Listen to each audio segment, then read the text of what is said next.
Hello, everybody, and welcome to today's show. This is James Bellershow and Randy Searles in the Passionately Wrong podcast. Today, we wanted to talk to you about longevity. What is a long life? Should you want a long life? And what are the pros and cons of living longer?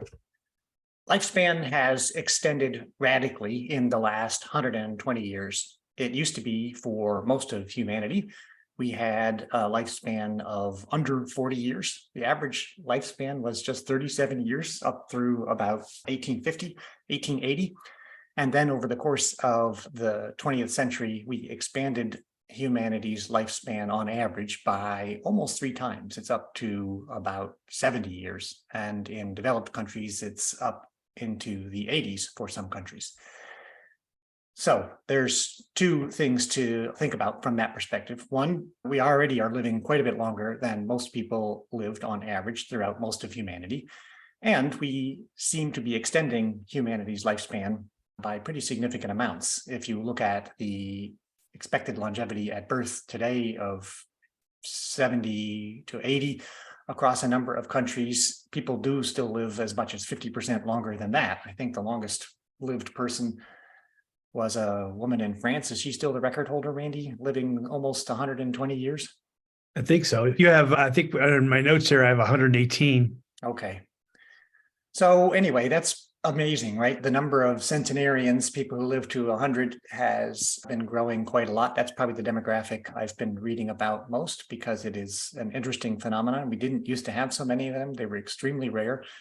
And now in countries like Japan and Switzerland, even the US, there are millions of people who have lived to the age of 100. And all right, let me start with a simple question. How do you feel about it, Randy? Would you like to live to be a certain age? Do you have a number in mind, or are you focused on different things when it comes to this question of longevity? I really believe that I am a Highlander and I just haven't been awoken yet. So I don't plan on dying.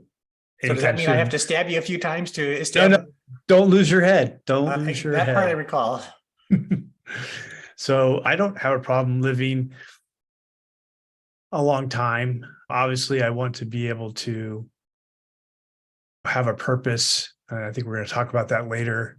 I know my grandmother, my dad's mother, she lived to be 98, but she was not happy for probably the last 8 years at least. I remember going to her 90th birthday and she seemed happy then, but soon after that, she lost the ability to read because of her cataracts and she couldn't see.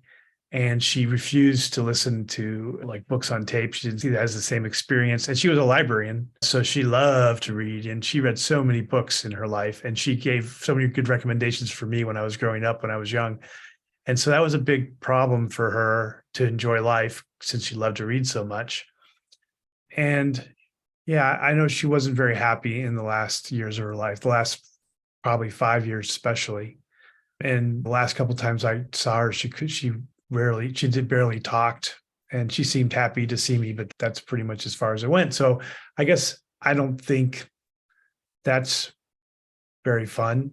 And I would try to avoid that if possible, whether that's, I think we're going to talk about living with health and living with some kind of minimal financial freedom where you're not just stuck in your house eating ramen until you die. But I do plan on living.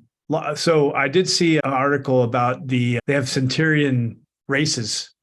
So the fastest centurion is this Chinese woman, and she won the 100-meter centurion dash in 2 minutes or something.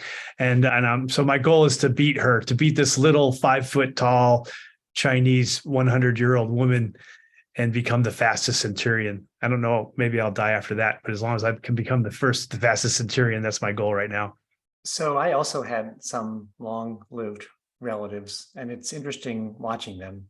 I had a grandmother on my mom's side who lived to just about 98, and her sister lived to be 96, I want to say, something like that, and an aunt on my father's side who lived to be 96. By the way, women have a lifespan that is on average 7-8% longer than men, which doesn't sound like much, but it adds up to 5 or 6 years on average. And so it is not exclusively, but it's often women that you see living an extended period after their partner dies, if they're in a relationship, or in general, women often live longer. It's a separate topic, but for the women listening to us, the chances that you will live a long life and live part of your life alone are much higher than those of men. Something to take into account, or to think about at least, when you're looking ahead to what sort of life you think you're going to have and what sort of life you think you want to have. And that also ties to what the researchers believe one of the factors contributing to not just longevity, but a successful life or a happy life. We'll come back to what that means, and that is relationships. Relationships with people who care for you and that you like to spend time with is one of the factors that seems to contribute to people wanting to live longer, and so therefore living longer. I think some people die because they just give up and they're no longer feel like they've done what they want to do and they don't want to do it anymore. And so perhaps the reason people live longer when they have a rich network of relationships is that they enjoy spending time with people and talking with people.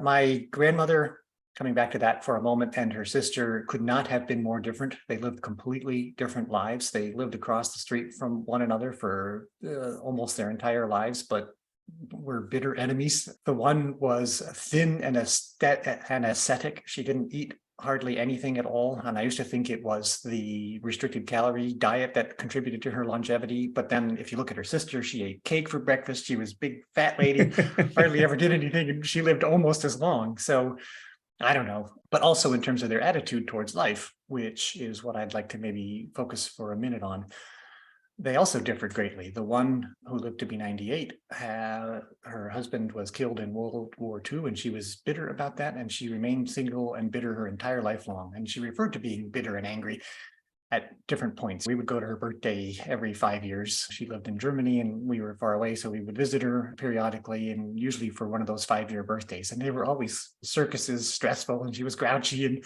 I was like, my God, what is the point of, how can you go through 80 years of your life being angry and bitter like that because of something that happened? It was tragic. Yes, she was left as a single mom with one kid and pregnant with the other when her husband was killed. And what do you do with your life is a separate question when you've got setbacks. The other was happy, right? She found pleasure in little things like a piece of cake for breakfast in the morning, or she used to spend hours just sitting in her windowsill looking out at what was going on in the neighborhood, just watching people walk by, watching people get gas at the gas station. And to me as a kid, it was immensely boring, just sitting around doing nothing, talking, looking out the window. But she enjoyed that, and that made her life fulfilling.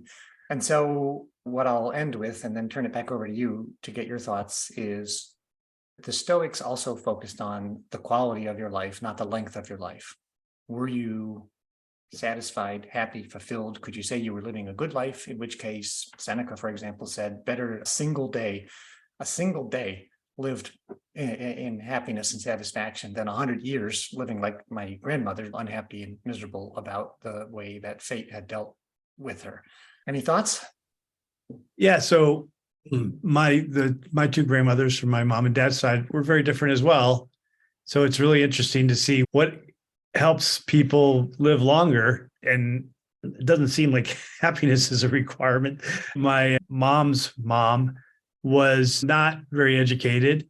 She my parents were gracious enough to let her live with them for the last 20 years of her life, just about. Both of my grandmothers outlived my grandfathers by a lot, by sometimes 35 years or something like that.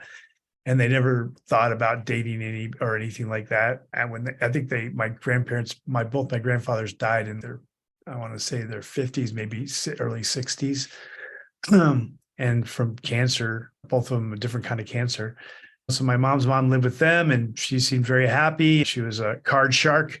She was like crazy good at cards. Like, you'd think it was all luck, but it's impossible to have been all luck as much as she won.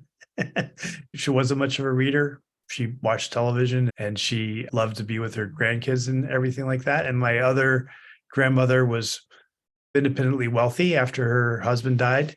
and ended up when she couldn't live on her, when she decided it was difficult to live on her own, she moved into a retirement home and lived by herself in an apartment in a retire home that's where she ended up passing. And she got visits from her children and grandchildren occasionally, but not regularly. Like not, I wouldn't even say, I think my dad went every week, but everyone else would visit once a month, maybe. I visited once a year when I was in the country. Yeah, I don't know. I couldn't tell you what the answer is to longevity. I do think I don't want to live. I don't want to be a grump. I'm going to focus on not being a grump when I get that old. I suspect you will have some ideas, some theories about what it is that contributes to your own chances of living a long life, whether it's articulated, something you've ever said out loud or written down. Do you have some ideas? If I were to say, Randy, what are the top 5 factors or some of the factors that you think are going to contribute to you living a long life? You tell me what yours are, and I'll tell you what mine are. It's funny. Before we started talking, I would have said, diet, exercise, but neither of my grandmothers exercised a day of their life. My dad's mom, she did take up walking like a mile every morning for a while until she moved to the retirement home. But my mom's mom didn't, I don't think, besides living the hard life of the 40s, 50s, 60s, besides doing that and raising 4 kids, other than that, which is probably pretty difficult, especially when her kids were growing up, they didn't ever go to a gym. They didn't have any exercise equipment in their house. And like, I go to the gym every day. I try to walk for 30 or 40 minutes a day outside, or row or something like that. And it's just been hammered into me that I need to exercise. And I do recognize that if I don't do something for a couple of weeks, like after I retired, I was like, I'm retired finally. And I got a little lazy, but I recognize that I feel better when I exercise. I feel like I've accomplished something. And I also feel like if I don't, that I'll eventually waste away. Like I can still do the same physical standards. I'm 6 years out of the Army now, almost 5 years.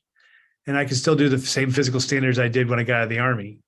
And when I got out of the Army, I could still do the same physical standards I did 5, maybe not 10 years previously, but at least 5 years previously. I could still max the PT test, the physical fitness test, the military physical fitness test for my age group when I got out of the military. And I can do that right now. I don't know. I think diet, and in my mind still, maybe I've been brainwashed. Diet, some kind of weightlifting is what my research says, just to, maintain your bones is what I've read. Stretching seems to be really important. And so I don't do that as much as I should, but I hire someone to force me to stretch at my gym. Because I know that's one of my weakest of those 3. And I also think that I've read so much about the social aspect of it, right? Of maintaining a core friend group and families and stuff like that. And I haven't had much of that in my life, to tell you the truth. I feel like I have that with my partner now, with my wife. We've been together almost 5 years now. And I think this is the best relationship I've ever had in my life. But I don't have a lot of other close friends. Until 3 years ago, you weren't my close friend, but you're getting closer. You're getting into my top 10 group just because of all the time we spend together and what we know about each other, which is weird because I've known people in the military for 20 years and I just don't consider them my close friend. I don't know anything about them. I don't know anything about their personal life. We served in combat, we worked together, and then we went our own ways. And I try to reach out to those guys, but they got their own lives and their own things that they're doing, and they don't seem as interested as me as I do in keeping touch. So we don't. And so I haven't found that right person to spend a lot of time with. So there you go. That's my 5 cents for now. All right, that's a good list. Thanks, Randy. And I appreciate that. And also for people listening, it's probably clear that you and I don't have a formula that we can say, do this, don't do this. And that's not what we're suggesting. What we're suggesting is that It's useful to think about this topic and to maybe explore some of your more or less articulated assumptions. I think what you described in terms of things like exercise and diet, weightlifting, stretching, come back to, in a way, what the Stoics would tell us is to focus on not just the quantity of life, but also the quality of life. Sure, you might extend your life by doing some of those things, but what you're probably doing more than anything else is enhancing your chances of having the sunset years, if I can call it that, the period in which you're of an advanced age, be of a higher quality by virtue of having taken those steps. And I remember talking to some Swiss doctors at one time for a management meeting we held about how to manage a busy career and also your health. And they said, look, medical science is at the point where we can keep people alive, and whether they've paid attention to things like their health and their diet or not, we can keep you alive for a pretty good period of time. That's not what distinguishes the last 10 or 15 years of your life. It is actually whether you are able to take care of yourself, whether you can live independently, whether you're mobile, whether you can walk around, for example. Those are the kinds of things that make a big difference in the quality of life between people who've been paying attention to the factors that you discussed a moment ago. So what are you eating, whether you're active. My grandparents and of their generation, even my parents to a certain extent, that this idea of exercise and diet, the way we do it, totally different, right? Totally different. But I would say when you don't look at it in terms of exercise, but rather active lifestyle, yeah, for sure. They had a much more active lifestyle in terms of what they had to do, working on farms, just a very different lifestyle. So I consider our grandparents to have been active, even if they didn't do fitness in the way that we do. I also think that when you look at diet, not in the sense of we're crazy about the composition of what we're eating, this much carbohydrates, this much protein, and say it's a question of were you overweight or not? Our grandparents' generation was much less likely to be overweight than our generation. So those things at first seem like inconsistencies, but when you dig in a little bit, I say, actually, they were doing healthy things by staying active and by not getting fat. Weightlifting, stretching, okay, maybe less. And there, I mean, just going off on one little tangent, it seems like our grandparents were just tougher. They had a tough life, and they'd suck it up before they'd complain. Depression era and war era people who had to live through really tough times, I agree, they had toughness that you don't see often. My mom's grandmother, she died at 94, I think. So she was still traveling on airplanes. She went to visit one of my mom's brother, and she stayed there for a week. I guess she had a stroke, but no one knew it. She recovered from it, and she walked downstairs with her luggage to get on the plane the day she was leaving, and she was quiet, but she didn't seem to be disabled at all. And they put her on a plane. She got on a plane. She flew home. My uncle called my mom. Is like, she's kind of quiet. So my parents picked her up. She still couldn't talk. And so she didn't say anything. They're like, hey, how's everything? Which is weird. So they thought something was going on. It was weird. But she didn't write anything. She didn't say anything. They went home. I think she just accepted that this was going to happen sometime, and it happened. And she didn't want to go to the hospital probably. Up until the time she had a stroke, she was fine. She talked, she chatted, she gossiped, she played cards. She went home. She beat my parents at canasta, like 2 or 3 hands at canasta. She went to sleep. And the next day she was still acting weird. And they said, let's go to the hospital. So they brought her to the hospital, and the doctor's like, she had a stroke. And my parents were like, what? And it was just like, she never really recovered from that stroke, and she died a couple of weeks later. But just, she had a stroke. She got on an airplane. She won 2 games of canasta. She didn't complain really at all. And she went to sleep, and she woke up for the 2 weeks. And it was amazing. And I've seen a lot of stuff in combat and everything, but that, to me, that whole story is just freaking amazing. Shows how tough they were back then. That mental toughness is something that comes through surviving and getting through adversity. I am continually impressed at 2 seemingly inconsistent ideas. One is how easy it is for the body's equilibrium to be disrupted. You get a little injury, what seems like a little injury somewhere, and then all of a sudden you can't do all sorts of stuff. You have a little surgery and you've got a torn muscle somewhere, and all of a sudden you can't do a whole bunch of things. And so the fragility of the human body on the one hand seems really stark. And then at the same time, the human body has an indomitable urge to survive, and people can survive terrible trauma. You probably know this much better than I do, but just in terms of people's ability to, on the one hand, be disrupted by little things, but also to survive very serious things. So what that means in terms of longevity is, yeah, not necessarily suffering a stroke and then getting on an airplane and flying home, but you probably are hardier than you might think. Sometimes you can survive a lot, and chances are good you are going to live a decent amount of time. Spending time at any age thinking about what is the purpose that's driving you, what are some of the things that you care deeply about, what's motivating you, what kind of life do you want to live? That's what I like about philosophy and about Stoic philosophy, because it tackles head on the question of what does it mean to live a good life? Should you help yourself? Should you help others? Should you try to make a mark on the world? Is it enough if you're sitting in a cave and reach enlightenment and you never interact with another soul? And the answers, there are no one answer. I think there's a lot of different answers, and they will only make sense if you arrive at them yourself. So it's a personal journey, but I think it's worthwhile spending time thinking about that question. It's easy to get distracted along the way and to focus on superficial things, like how much money are you making? How many followers do you have on some social media platform? What title do you have? What are your living circumstances like? Are you physically attractive? And what I would call external factors. I don't think most philosophies conclude that external factors are the things that really make a difference in the long run. Whether you're wealthy or poor, you're going to end up just as dead in a number of years. The impact that you had on people around you, though, is something that might last long after you're gone. If you create something, a book, a piece of music, that might last a long time after you're gone. But not everybody cares about creating a mark on the world or leaving a legacy.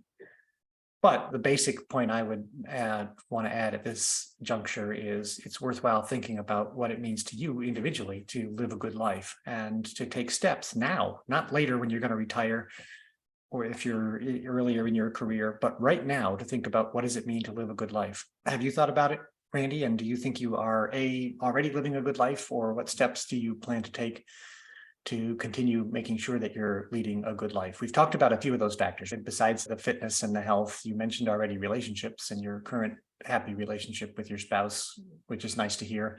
Friendships. What else falls in there with you? Do you have any concern about leaving a legacy or impacting others? I don't really have a concern about that. It'd be nice to be remembered, but if nothing else, for my sons, and my sons don't know much about my military life. I had my sons pretty late in my life, so by the time they were old enough to understand the war on terror, I was not a part of it anymore. I think the last time I went to Afghanistan was 2007. So I'd already, by 2007, my oldest was like 7 and my youngest was 3. So I wasn't doing anything there. And I don't know if I did a whole lot worth mentioning in the war anyway, but I think having something, so as far as longevity and what I would like to do, I would like to wake up every morning and have a goal. And right now, because of what I do, which is write and edit, those are things I could probably live the rest of my life doing, waking up and saying, I'm going to create something. I'm going to create a story that will entertain people, or I'm going to make someone else's story better.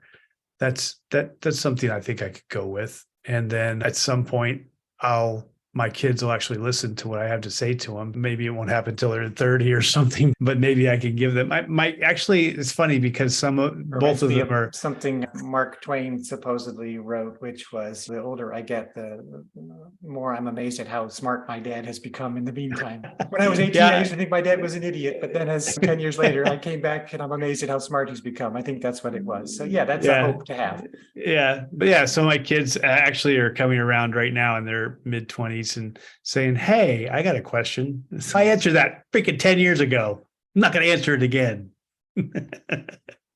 So this morning I read an article in the newspaper. I still read the Wall Street Journal, and that is not a paper with a representative readership, I know. They were talking about people who every now and then they do a human interest story. And this one was about people who had retired on less than $1 million, which for the Wall Street Journal readers is, terrible circumstance. How could you have failed so miserably? Because they've previously done articles on what's it like to retire with 1 to 10 million or whatever. So this one was about people who had retired on between savings of 200,000 and 800,000. Which is still 5%, top 10%. The average 401k balance in the US is actually when people retire. So in their mid to late 60s is 400 and something thousand. But how many people actually have a 401k? Fair enough. No, so this is no question. Already in the US, you're talking about the top 5%, and then people with several $100,000, also unusual. My point, though, about this and my takeaway from the story wasn't the amount of money that people had saved. It was that almost all of them said we had an idea of how our life was going to go, and then something happened, and usually multiple somethings, and that intervened. Oftentimes it's a health issue. A person gets cancer, or they have a cognitive decline, or there's an accident. Quite a few people have a theory, and then the theory gets completely disrupted. I'm going to spend the summers here and the winters here, or I'm going to go out on my boat and sail, and they're unable to pursue their plans as they envisaged.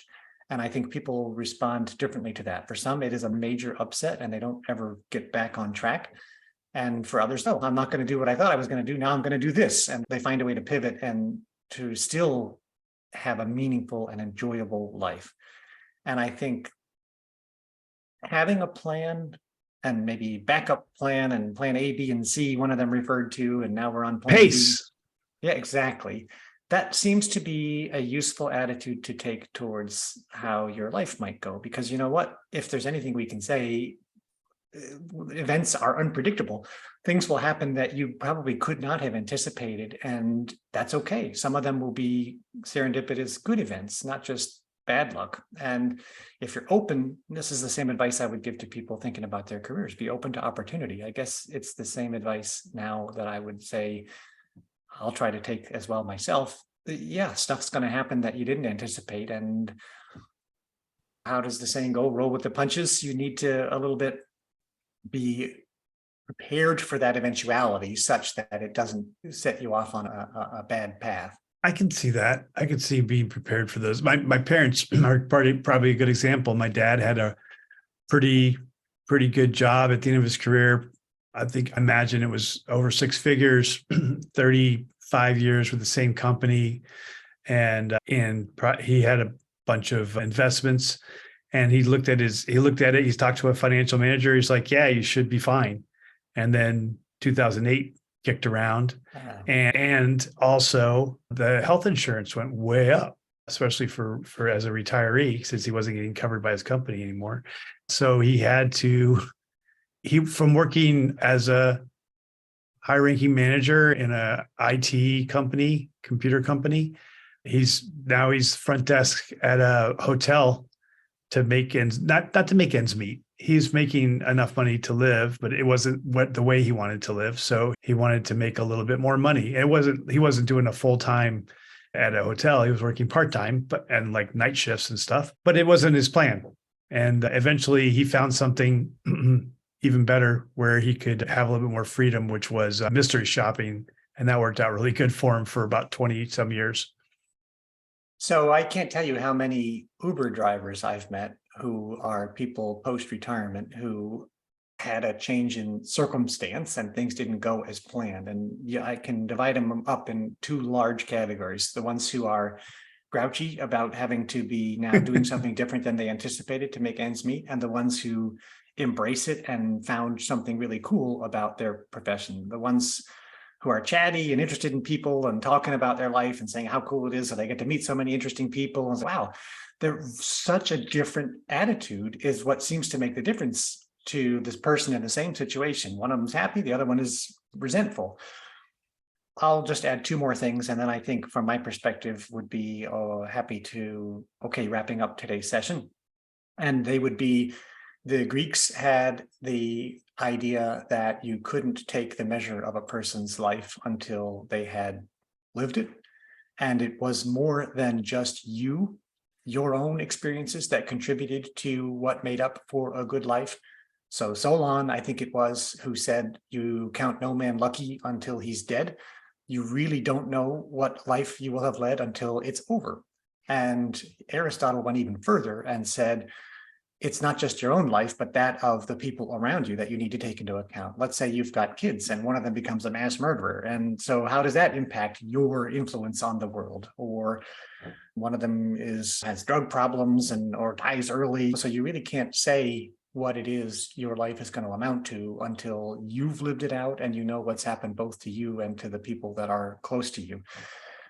I don't know if that's a depressing thought or should be an uplifting thought. I think that's accurate. I just heard a Chinese proverb story the other day on some social media. Maybe stop me if you've heard it. So this guy has a farm and his horse runs away. And have you heard this? And his neighbors are like, "Oh man, that's really bad luck. You lost your horse." And he's like, "Well, I don't know, good. I don't know if it's bad luck or good luck yet." And the next day, the horse comes back and brings 2 more horses. So he's got 3 horses. So he's like, "Wow, that's such great luck. Your horse came back and now you got 3 horses." Like, I don't know if it's good or bad yet. And then his son is like breaking one of the new horses in the next day. He gets bucked off and he breaks his back. And they're like, "Oh man, that's terrible. Your son broke his back." He's like, I don't know if that's good or bad. And then the next day, the Chinese army recruiters come in and they're looking for all able-bodied people between these ages, and his son can't go because he broke his back. And they're like, "Oh, you're so lucky." He's like, no. It's like, and on and on and on, right? So the fact that you can't tell if your life is your complete life, if it was with purpose or not, or worth it or not, until you've lived your life and moved on, it sounds kind of accurate. You don't know what's good or bad luck. You don't know. My grandfather, my mom's father, was of age to go to World War II. And he was in basic training. And there was a circus performer there who was on the pull-up bars doing Cirque du Soleil weird stuff. And my grandfather was like, "I could do that." And the next thing you know, he broke his neck and didn't go to war. And everybody in his platoon was killed. So that was bad luck, but it wasn't bad luck for me. It wasn't bad luck for him. It wasn't bad luck for our family. Just once again, you can never tell. You can't count anyone out till the end. Right. So for me, I'll summarize that with a statement from philosophy that goes back even further, 5,000 years now. And that is, nothing is good or bad, but thinking makes it so. So your life is happening now. Think about it in the right way. And no matter what happens, perhaps the positive message is there's a way to make it work to your advantage. And I think what you said before is looking now, because basically a lot of the things we talked about to make your life more happy, comfortable, worth living in a way, are you're health oriented. Can you walk? Can you talk? Are you going to be in a hospital with a bunch of tubes in your arms for 10 years because you have diabetes type 8? And that'll come out in 3 years. So if you can take care of yourself so that you can be mobile and enjoy your time with your family and friends, then that's going to make it that much more pleasant for your latter years. All right. That's a nice way to end today. Thanks everybody for listening. Thanks, Randy. And we'll talk to you soon. Bye, everybody. We'd love to hear what you think. So please comment on the show with your thoughts. We read all of your comments. Thanks for joining us, and thanks for subscribing. See you next time.